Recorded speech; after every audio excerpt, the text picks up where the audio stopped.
Bon, à force de le croiser le long des chemins, au fond des bois, je commence à savoir ce qu'il cherche, le loup de Clinchamp.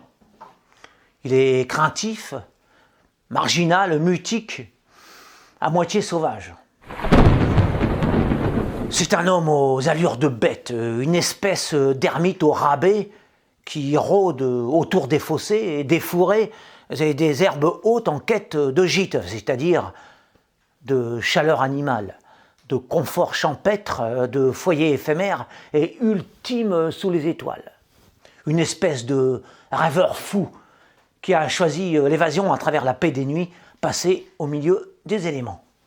Entouré de ronces et de verdure, entre la proximité du ciel et la sérénité de l'horizon, tantôt il se couche sur un lit de pierraille, tantôt il s'endort sur un matelas de foin.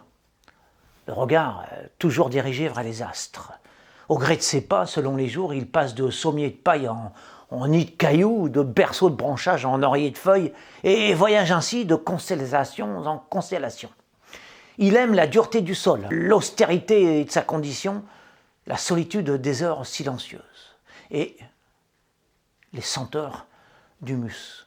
Il se repose et médite la journée, va et vient sous les arbres et au bord des champs tout en observant le village au loin. Au crépuscule, son âme réclame sa part de poésie. Alors, il attend que le soir tombe, puis sort de son trou et part vagabonder sous le clair de lune près de ses habitations pour y ramasser des pommes, regarder par les fenêtres, écouter aux portes, imaginer mille histoires. Il erre heureux à la poursuite des mystères de ce lieu où le sort l'a conduit et trouve sa raison de vivre sans toit ni avenir, sous l'âpreté des saisons. Mais avec des nuages dans la tête, de l'azur sous les semelles, un sentiment d'infini dans le cœur.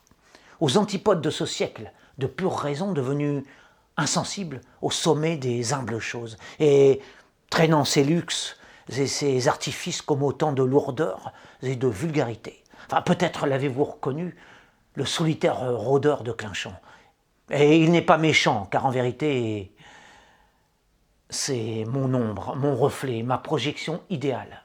Enfin, pour être plus précis, c'est le meilleur de moi-même.